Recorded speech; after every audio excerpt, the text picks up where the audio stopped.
But a lot of the young kumuhula, who are now old kumuhula, weren't so keen on what I was doing. They thought it was the black period of Hawaiian music, where our kupuna had been tricked, and we had, gone into the territory and lost our identity, and there was some ill feeling at that particular time.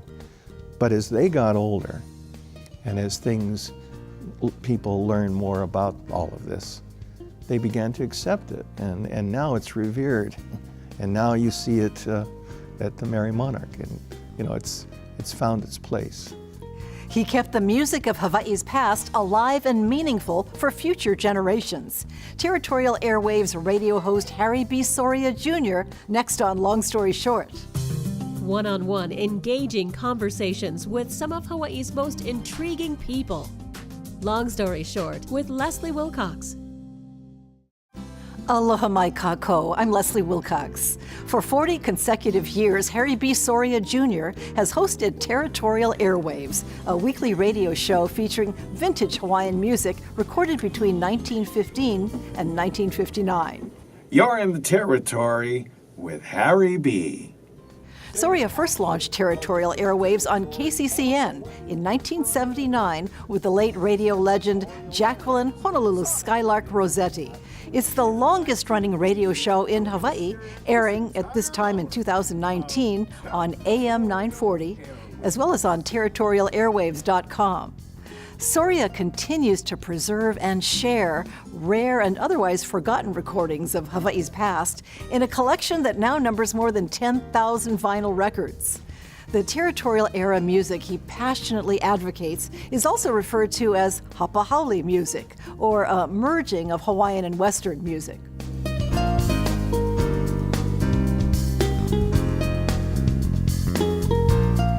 Hawaiian music is always a reflection of the Western musical influences of the decade. So whether it's big band swing, whether it's calypso, whether it's Hawaiian now, whatever it is, it's always a reflection of what's on the mainland. And it's coming in and affecting the youth, and they're listening to it. We had Richard Caughey was a reflection of Nat King Cole and all of that. There's always some influence coming in which was persuading the youth to change the way they expressed Hawaiian music. When a young person comes to you and says, why should I listen to Territorial Airwaves? What do you tell them? It's actually been the other way around. People say, I was born in 1998, but I listen to Territorial Airwaves. And I'm amazed. They're young musicians.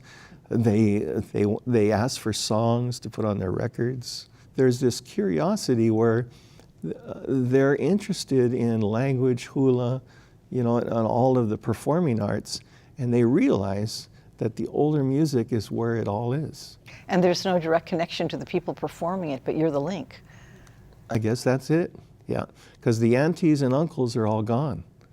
When I play voices on my show, you're in the Territory with Harry B., this is Andy Cummings or whatever. Well, they're long gone. They've been gone forever, but they still live on my show. They still talk to you every week. One thing about radio, when the record's playing, that's when you hear the real story. So the challenge is to, decades later, remember the story that was told off air by the person who has passed on and share it with the contemporary audience in a meaningful way.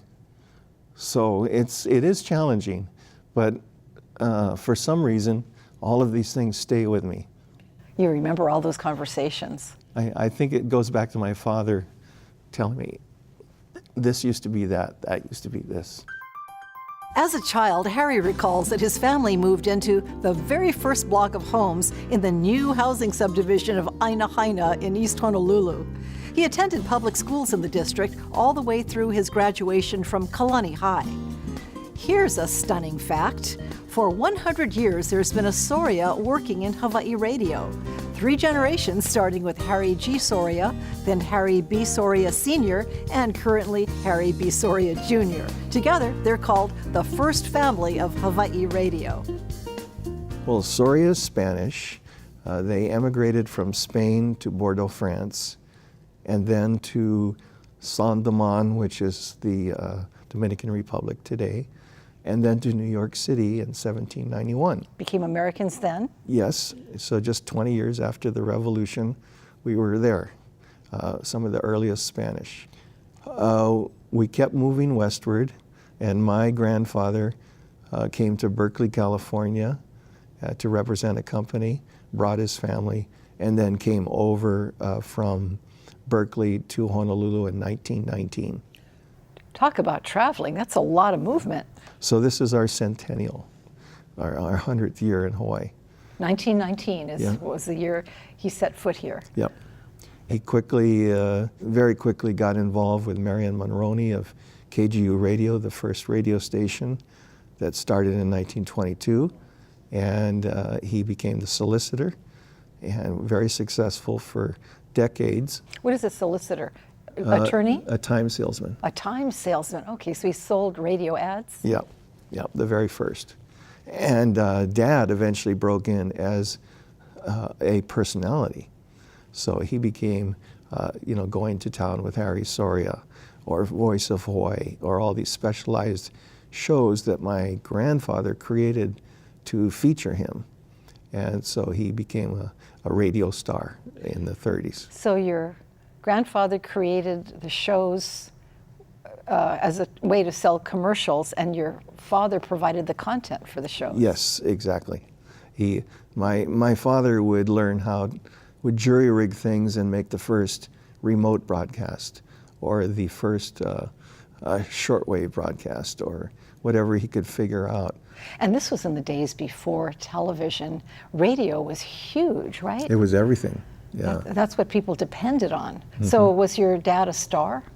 At that time, yes. Yeah, I have a lot of his publicity pictures and so forth. And he was the first guy with his name on a show going to town with Harry Soria. And he was the first personality that was known outside of Hawaii because he was known as the voice of Hawaii. So there was recognition trans-Pacific wise. So it made for a very heady time in the 1930s, but when World War II came, it was all over. After that, the war, when he returned, he was... when he returned from fighting? Well, he was a censor for the electronic calls, long-distance phone calls and so forth. So when he returned, he was immediately activated in the Navy intelligence to be running this particular division. And after that was over, he was in management and sales after that. My mom was a war widow. She was in her early 20s. She left Washington, D.C., came all the way across the nation, demonstrating business machines for the women now entering the workforce during the war. At the end of the war in '46, she was assigned to Honolulu to Fisher Printing, and she was supposed to demonstrate the dressograph and the new machines. And her first client was my father, who was trying to put together what would be like a midweek today. It didn't go, but he was trying to get it off the ground. And so she was consulting for him. And then at the end of the week, they had argued the whole week. And he said, "Hey, have you gone around the island yet?" She said, "No, I haven't seen anything." He said, "Okay, I'll pick you up." And that was it. And there's a big age difference between them. Yes. He when I was born in '48, my father was 43 and my mother was 24. So they were able to bridge those generations. And I think that was part of the magic of our family. Wow.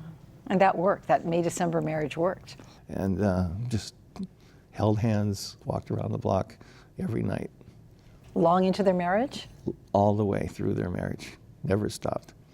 Yeah, very much in love. My parents bought one of the very first homes in Aina on the very first street, Papa'i. And it was one of the first 10 houses. And there, we have a photo of nothing but this little street with a few houses on it. My father was a Shriner, and we had lots of parties. That was a side thing going on. And Shriners had lots of parties. So we had Andy Cummings playing for dancing in our lanai, and I sat in the living room and talked to Duke Kahanamoku, and Wow. we had all these people who I found out later were very important celebrities, but they were also part of the Shrine organization. So because of that, I got to meet everybody in our home, and it was kind of amazing to look back later and realize who I'd actually spent time with as a young boy. I think the cleverest thing he did was I was pretty young, still in elementary school, and he brought home a reel-to-reel tape recorder. And he said, here, this is how you use it. Why don't you try and make a show, an adventure series? You know, like I watched on television, the serials. So sound effects and voices and imitating things. And he told me that the biggest thing that he worried about was that his son would have mic fright. And so he wanted me to get used to the sound of my own voice on this tape recorder so that I wouldn't be intimidated by a PA system or a tape recorder or any other form of electronic recording. Do you think he saw you going into broadcasting the way he and your grandfather did? You know, I don't know. I wonder about that because it's pretty subtle, but it's very subtle. Yeah, but he did want me to get over that.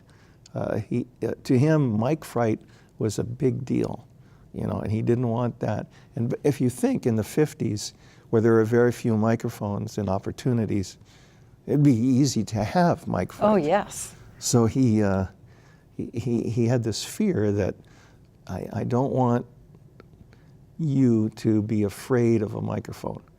And that seemed to be very, very important to him. So we addressed that very early on. Harry B. Soria Jr. did not immediately follow his father's footsteps into Honolulu radio broadcasting, despite being introduced to the microphone at a young age. He did take his father's advice and earned a college degree in business, and then had a career in credit collections. Along the way, in 1976, he found something in an old overlooked storage crate that would transform his life. And then suddenly in 76, the Renaissance was happening, and my father said, hey, you want to see this box of things I have? And they're in the garage, and I have to get rid of them. We're moving. So I went through, and here's the contents of his entire office at KGU that he put into a shipping crate on December 8th, 1941. So at one point, Dad pulled this paper tape out. It was carbon paper. It wasn't plastic tape. It was on a reel, and he queued it up on an old machine. And there was Alvin Isaacs and his group.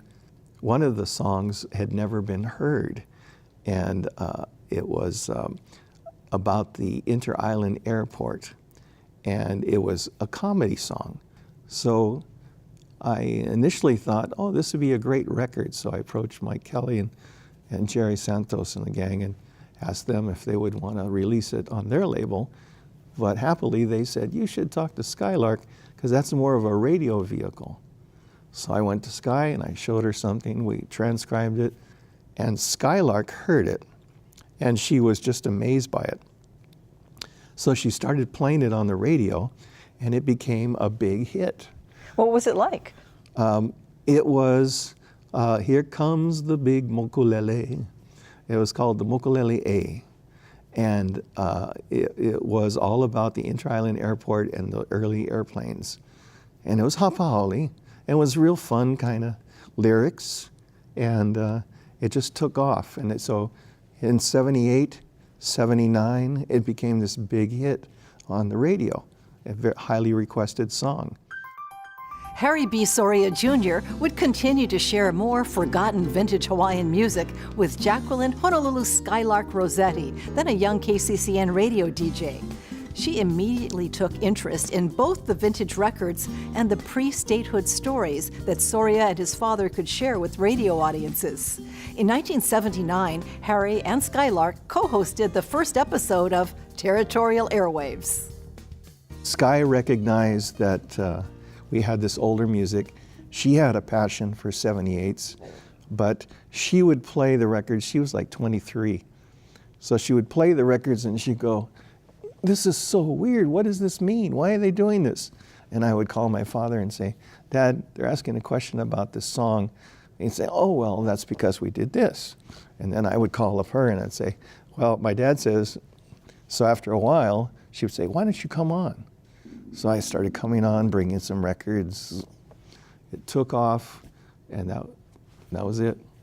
The beginning of Territorial Airwaves. Exactly. And did your father's old office suitcase yield more songs? It was full of records and song sheets and photographs and business cards and whatever you can think of.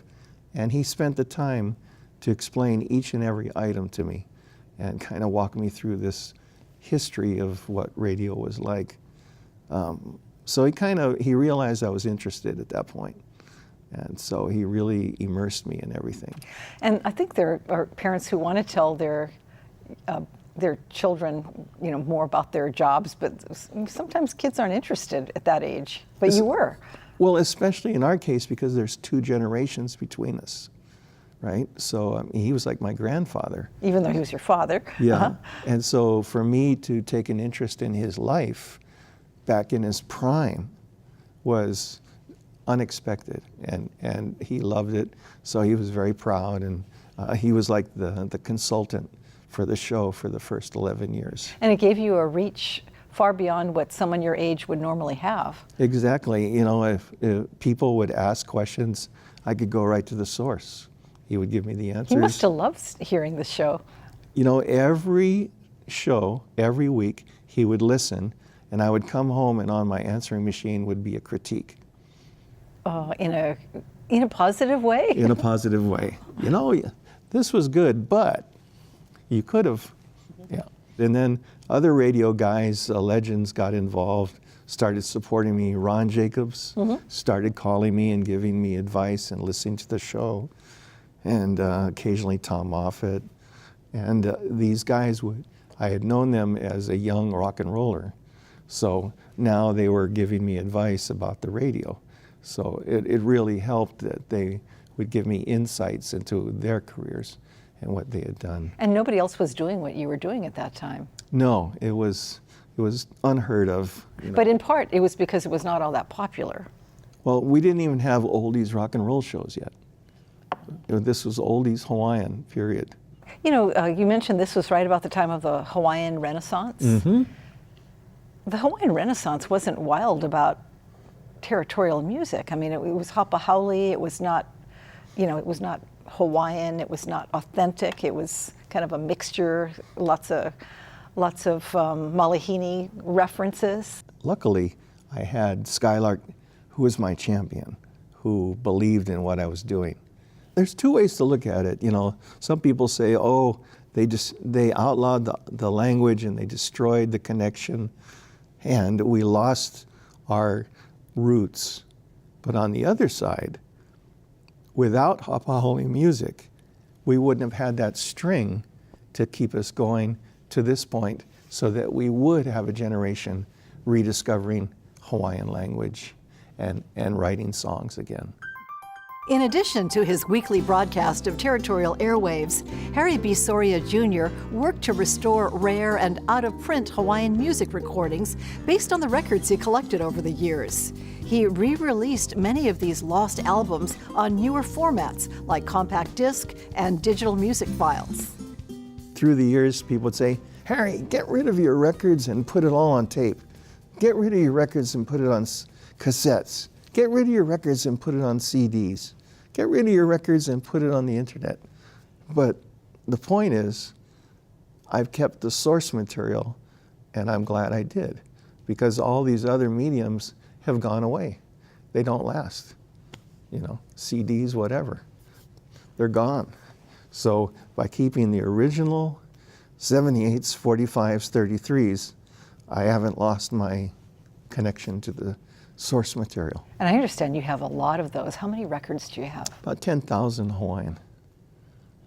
Yeah. And do you keep them in a place you won't say where it is? No. In our living room, we have the working collection in big bookcases. And then we have more in our storage lockers, and so forth. 10,000. And some of them were given to you, right? You went door. I heard the story about you going door to door and saying, do you want your old records? Well, there was that time when nobody had a 78 RPM player anymore. And so what I would do after work is I had handbills, and I would drive around the communities of Kaimaki, Kapahulu, you know, wherever. Older communities. Yeah. And I would look for a home with fruit trees and a canvas, green and white striped canvas awnings, so forth. And I would go up and knock and give my handbill. And they say, oh yeah, we have that, come, you can get it. So. And they have no way to play it. No way, it's just taking up dust. So I got lots of records that way. That was in the 78 acquisition. And then as I went into the 90s, people said, I have all this vinyl, all these 33s, let me give it to you. I'll bring it by the station. I'll do this, I'll do that. And nobody wanted money, they just wanted to give them to you. Just want to hear it on the radio. Oh. You know, because nobody had a record player anymore. You know, everybody's going to CD. Who cared about vinyl? Now, the kids are into vinyl. So it's gone full circle, you know? Suddenly they all want vinyl, and they want turntables, and they want to listen to old records, and they're paying big top dollar for them. And your wife has the same reverence for the past that you do. You know, it's amazing. We were introduced because she has a collection that she acquired in Paris when she was living there for 30 years. A collection of? Records, vinyl, 45s and 33s from the 1950s that a French scientist had acquired in the 50s and then wanted to give to her in the 90s. So she took care of it all these years. She paid to bring it back home when she came back home after she was widowed. And then we had a mutual friend that said, you know, you both have these record collections, you should meet. So we merged our collections and we merged our life, fell in love, and her name is Kilo Hanna, and she's a kumuhula in Paris, Rome, Manoa, Beijing, Juneau, Alaska, all over the world. So we have this winter love. You know, we met late in our lives. How long ago did you meet? In 2015, yeah, right after I retired. And so we took our incomes, refinanced the home, and we have a 1931 vintage home in the back of Manoa Valley. And we've remodeled it for aging in place, which is the thing to do. At this point, we're focusing on our nonprofit foundation, the Hawaiian Music Archives Foundation. And the idea is, now that I've turned 70 and Territorial is 40, I don't have an heir, it's time to focus on preparing all of this for sharing with a curriculum for future generations. So we hope to, my wife and I, hope to have it out there so that it's accessible, and then when the time comes, we can just transfer it to the proper and the chosen institution to, you know, take care of it for perpetuity. If you had told me back in 1979 that all this was going to happen, I never would have believed it, but it just seems that slowly but surely we've gotten opportunities, whether it was the CD series or emceeing shows or, you know, being involved in productions, whatever it is, we were able to be part of the culture. And we went from, we were this weird little thing to Now we're having hapa-haole hula festivals. You know, that's quite a stretch over the decades. And it's because you were there and you waited for other people to join you. Pretty much. Yeah, that's all it took. Territorial Airwaves. Yeah, we're Territorial Airwaves, your source for the history of Hawaiian music. In 2017, Territorial Airwaves and Harry B. Soria Jr. were honored with a Crash Kealoha Industry Award at the Nā Hoku Hanohano Lifetime Achievement Awards. He's also received 8 Hoku Awards for the vintage recordings that he's helped to re-release. At the time of this conversation in the spring of 2019, Soria continues to broadcast new episodes of Territorial Airwaves to audiences worldwide. Mahalo to Harry B. Soria Jr. of Honolulu, Oahu. And thank you for joining us for this edition of Long Story Short on PBS Hawaii. I'm Leslie Wilcox. Aloha nui. For audio and written transcripts of all episodes of Long Story Short with Leslie Wilcox, visit pbshawaii.org. To download free podcasts of Long Story Short with Leslie Wilcox, go to the Apple iTunes Store or visit pbshawaii.org.